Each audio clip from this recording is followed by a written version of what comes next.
PSSI diminta ambil langkah tegas kepada Indra Syafri, buntut hasil buruk Timnas Indonesia U20 di Piala Asia U20 2025. Doni Tri Pamungkas dan kawan-kawan dipastikan gagal lolos ke fase knockout Piala Asia U20 2025 setelah pada matchday kedua dikalahkan Uzbekistan 1-3. Minggu, 16-2, pada matchday pertama, anak asuh Indra Syafri itu menyerah dengan skor telak 0-3 dari Iran.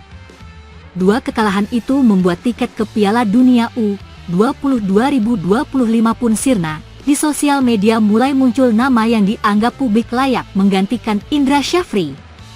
Salah satu nama itu ialah Winston Bogarde, ex-Ajax, Barcelona dan Chelsea. Sepak terjang Bogarde sudah diakui oleh pelatih dan pemain beken di Belanda.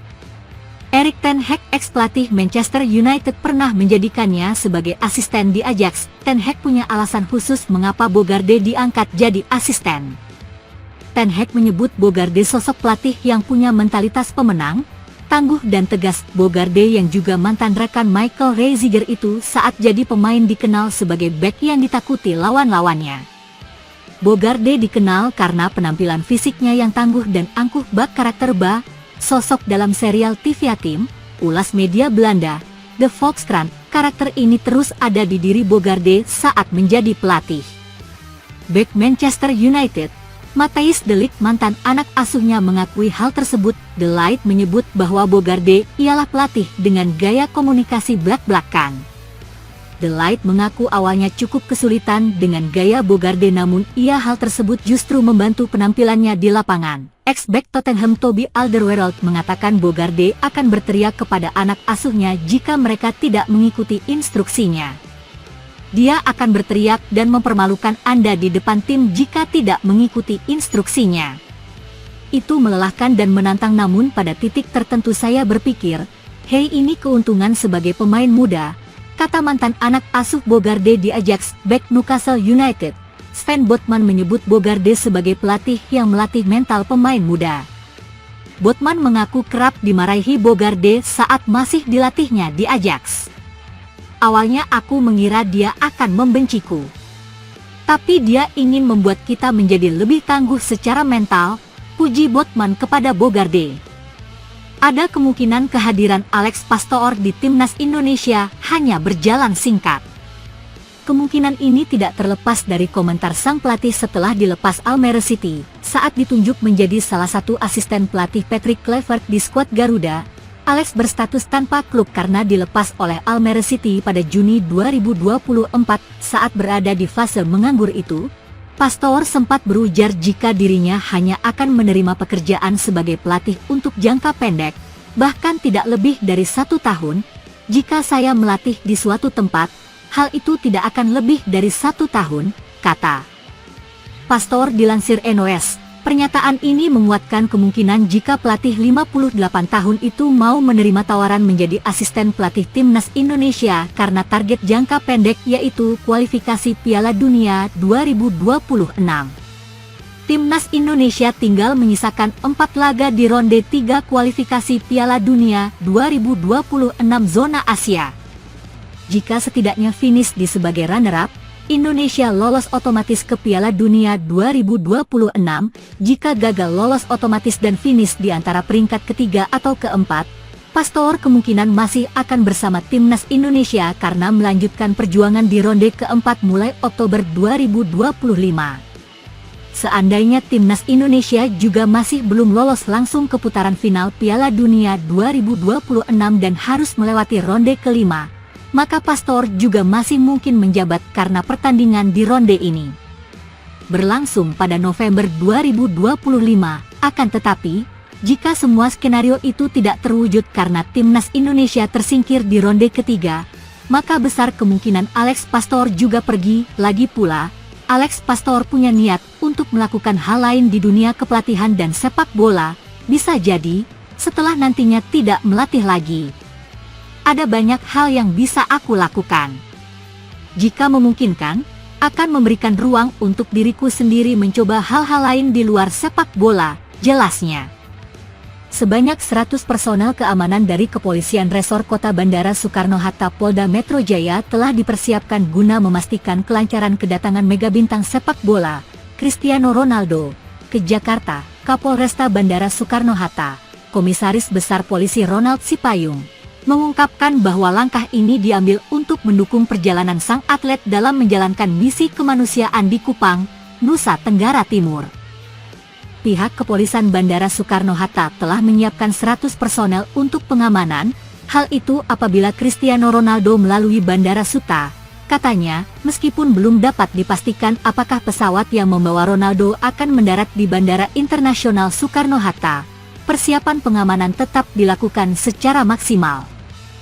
Personel yang dikerahkan bertugas mengamankan situasi dan menjaga kelancaran aktivitas di area bandara, terutama jika Ronaldo memilih Bandara Soekarno-Hatta sebagai titik kedatangannya. Skema pengamanan yang diterapkan akan mengikuti prosedur standar bagi tamu VIP tanpa adanya peningkatan jumlah petugas secara khusus.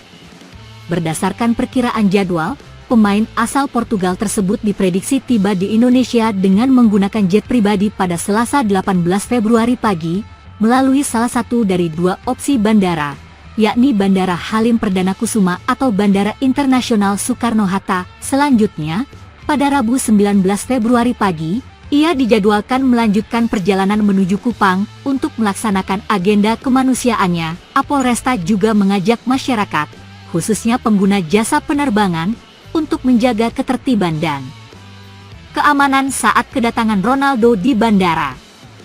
Setelah menyelesaikan tugasnya bersama Timnas Indonesia, asisten pelatih Alex Pastoor kembali ke kampung halamannya di Belanda.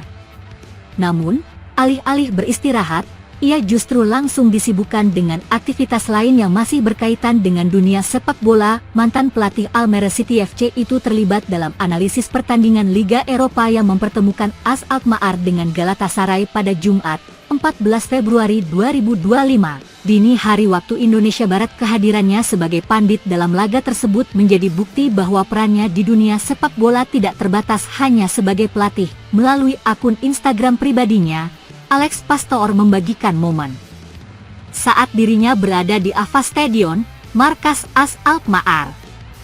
Dalam unggahannya, Alex Pastoor terlihat berdiri di pinggir lapangan sambil memegang mikrofon, menunjukkan keterlibatannya secara langsung dalam analisis pertandingan. Bagi Alex Pastoor, peran sebagai pandit bukanlah hal baru. Selama beberapa tahun terakhir, Alex Pastoor aktif dalam berbagai program analisis sepak bola, baik melalui siaran langsung pertandingan maupun dalam diskusi di podcast populer. Dedikasi dan wawasannya yang mendalam tentang dunia sepak bola menjadikannya sosok yang kerap dipercaya untuk memberikan pandangan strategis terkait jalannya pertandingan. Sebelum kembali ke Belanda, Alex Pastoor bersama tim pelatih Timnas Indonesia menjalani agenda padat.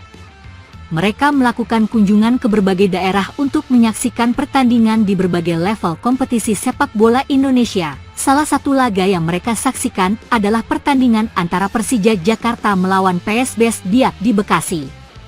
Selain itu, mereka juga hadir dalam laga Persita Tangerang kontra Persik Kediri di Tangerang, serta pertandingan Dewa United menghadapi Persija Jakarta di Bogor. Bahkan, bersama Denny Lanzaat, Alex Pastoor melakukan perjalanan hingga ke Ternate, Maluku Utara, untuk menyaksikan laga antara Malut United melawan Borneo FC Samarinda pada 10 Februari 2025. Di sisi lain, AS Alkmaar menunjukkan performa impresif dalam pertandingan melawan Galatasaray.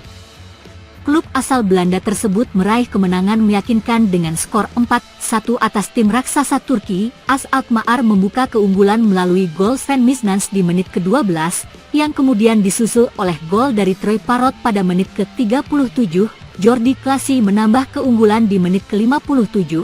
Sementara David Moller-Wolfe menutup pesta gol dengan mencetak gol keempat pada menit ke-66. Sementara itu, Galatasaray hanya mampu membalas satu gol lewat aksi Roland Salai di menit ke-20. Kemenangan ini semakin menegaskan kekuatan AS Alkmaar di kompetisi Eropa. Dengan penampilan yang semakin solid, tim asuhan Pascal Jansen tersebut terus menunjukkan ambisi besar mereka untuk melangkah jauh di Liga Eropa musim ini.